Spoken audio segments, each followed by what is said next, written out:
Bienvenue sur Africa 24 dans cette nouvelle édition de l'information. Voici les titres de l'actualité. Les Comores reçoivent du matériel médical de la part du Maroc. Une cargaison d'équipements médicaux est arrivée ce mardi 23 juin à Moroni. Cette aide médicale a été déployée par le roi Mohamed VI pour venir en aide aux États africains dans leur lutte contre le coronavirus. Quelle perspective pour l'économie de l'Afrique subsaharienne? Le Fonds monétaire international a revu à la baisse ses prévisions de croissance. L'institution annonce à présent une contraction du PIB de 3,2%. Et enfin, le Bénin touché par des pluies diluviennes, des pluies qui s'abattent notamment à Cotonou et à Abomey-Calavi. Une saison des pluies qui intervient dans un contexte de crise sanitaire. Mais tout d'abord, les négociations autour du grand barrage de la Renaissance prennent un nouveau tournant. L'Égypte, l'Éthiopie et le Soudan sont finalement parvenus à s'accorder sur le report de la mise en service du barrage. Une annonce confirmée par le gouvernement égyptien ce vendredi 26 juin. Selon un communiqué de la présidence égyptienne, il s'agit, je cite, d'un accord final légalement contraignant et qui sera transmis au Conseil de sécurité de l'ONU. Un accord qui sera ensuite étudié par l'organe lors de sa réunion le 29 juin prochain. Pour rappel, le 19 juin dernier, l'Égypte avait sollicité les Nations Unies pour qu'elles prennent part aux discussions au sujet du remplissage du barrage. Le Caire avait en effet accusé Addis Abeba de vouloir le remplir de façon unilatérale. Un sujet épineux puisque ce remplissage est capital pour le développement économique de l'Éthiopie, mais il pourrait aussi compromettre la sécurité alimentaire de millions d'Égyptiens. Après le Burkina Faso ou encore la Guinée-Bissau, les Comores ont bénéficié à leur tour de l'aide médicale marocaine. Une cargaison réceptionnée ce mardi 23 juin à l'aéroport international de Moroni. Du matériel médical qui comprend des masques, des blouses ou encore des litres de gel hydroalcoolique. À l'origine de cette initiative, le roi Mohamed VI qui a décidé de venir en aide à 15 États africains dans leur plan de riposte contre le coronavirus. Un reportage de notre correspondante Corinne Kamzefem. C'est aux Comores que le Maroc a clôturé sa tournée de distribution de produits et d'équipements médicaux ce 23 juin. Cette aide médicale réceptionnée à l'aéroport international de Moroni est destinée à la lutte contre le coronavirus. Elle est composée de masques de protection individuelle, de visières, des blouses, des charlottes, du gel hydroalcoolique et des médicaments essentiels pour la prise en charge des malades Covid-19. Pour les autorités comoriennes, ce geste renforce une coopération qui a déjà fait ses preuves dans plusieurs domaines. Cette aide est arrivée à point nommé. Au moment où les Comores, comme tout le monde le sait, c'est un pays isolé, c'est un petit pays vulnérable. Donc on en a vraiment besoin parce que même en dehors du coronavirus, notre plateforme sanitaire est fragile. Pour le Maroc, les Comores, tout comme les 14 autres pays bénéficiaires, doivent s'inscrire dans une dynamique de partage d'expériences et de bonnes pratiques dans un contexte de crise sanitaire généralisée. C'est donc une réponse 100% africaine à un défi africain. À travers cette action, Sa Majesté le roi Mohamed VI, que Dieu l'assiste, démontre encore une fois que le Maroc veut donner le leadership à l'Afrique en réalisant des opérations concrètes et régulières conformément à l'engagement du Royaume envers les pays frères et leurs populations, et notamment aujourd'hui à l'Union de Comores, présidée par son Excellence le président Azali Assoumani.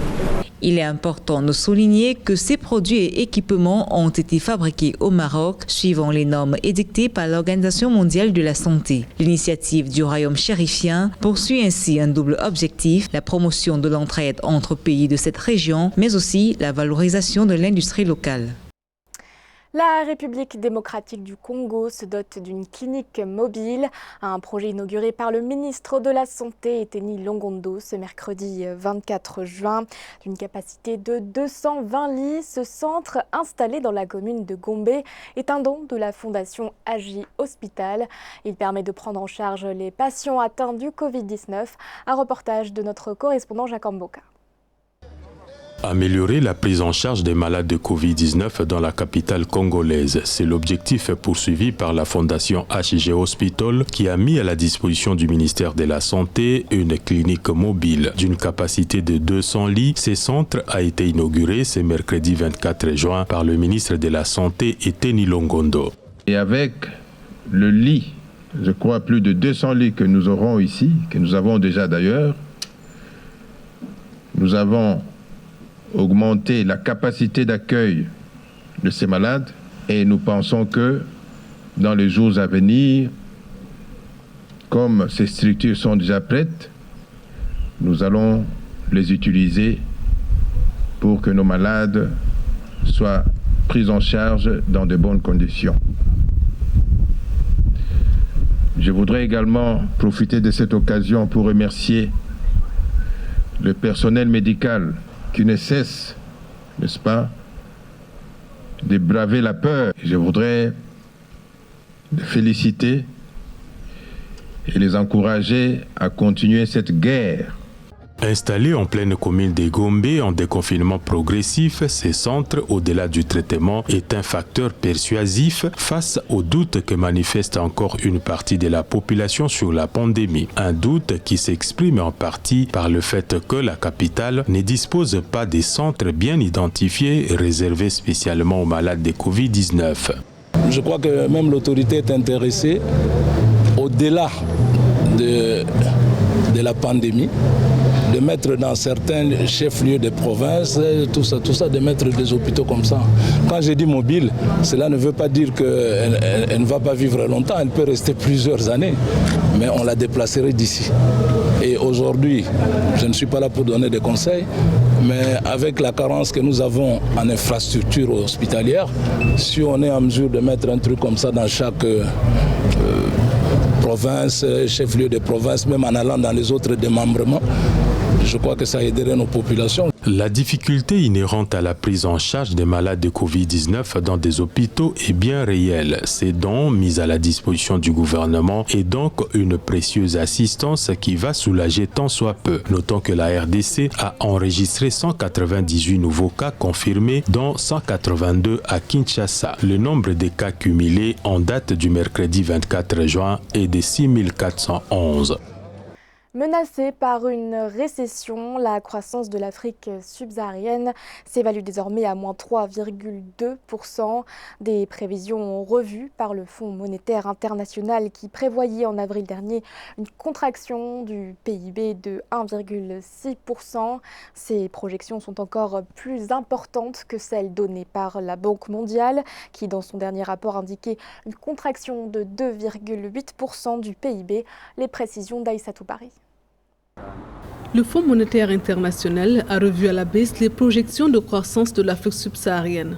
Dans un contexte de crise économique liée à la pandémie de Covid-19, l'institution projette une contraction du PIB de l'ordre de 3,2% contre une projection en avril de 1,6%, soit une hausse de 1,6 point de pourcentage dans son dernier rapport sur les perspectives économiques mondiales. Donc il y a une révision de 5,2 points de pourcentage par rapport aux prévisions d'octobre 2019. À l'échelle globale, l'Afrique est moins impactée, c'est moins 3% en 2020. Dans son dernier rapport, la Banque mondiale, quant à elle, faisait état d'une récession de 2,8% du PIB dans la région. Selon le FMI, les deux grandes puissances de la région, à savoir le Nigeria et l'Afrique du Sud, seront les plus touchées avec respectivement moins 5,4% et moins 8%, contre moins 3,2% et moins 7,1% selon la Banque mondiale en 2020. Les impacts de l'épidémie risquent de toucher plus fortement les économies les moins diversifiées, en particulier celles des pays pétroliers riches en ressources naturelles,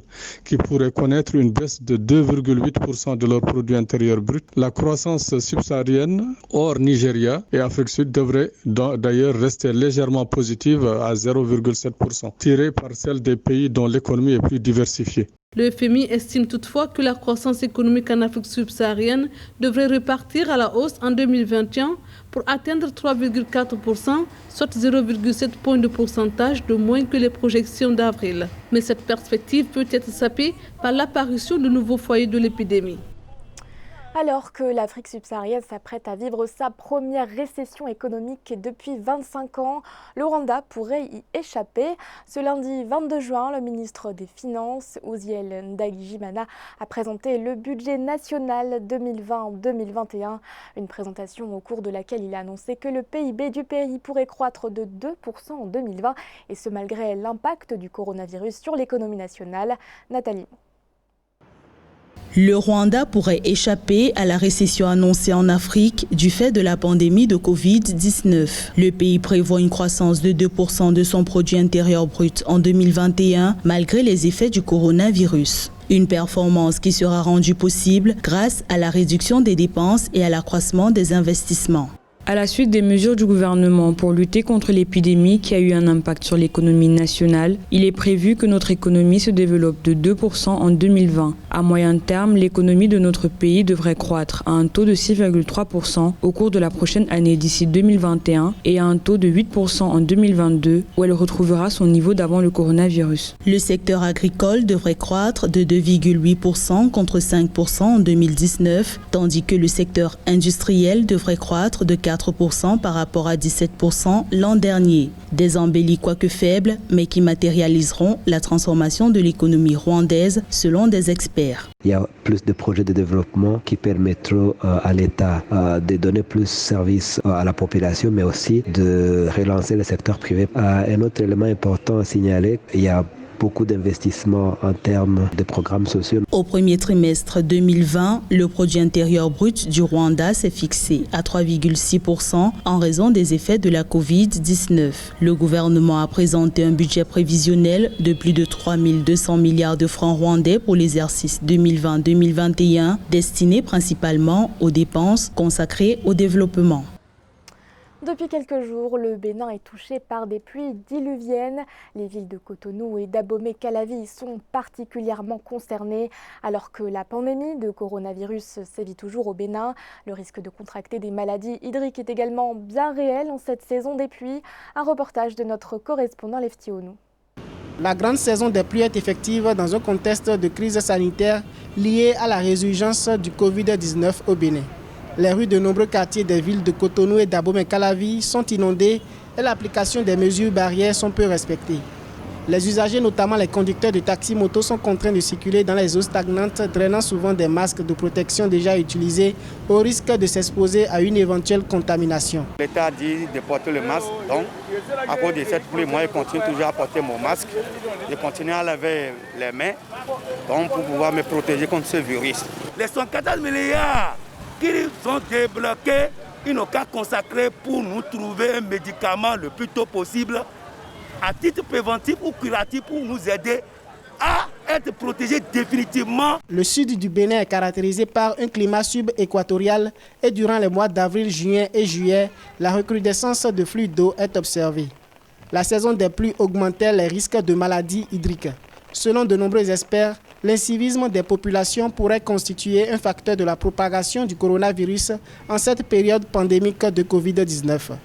Il y a un problème de comportement et à partir de cet instant, il faut que les masques ne soient pas jetés dans la nature, que tout masque utilisé soit détruit par le feu, brûlé.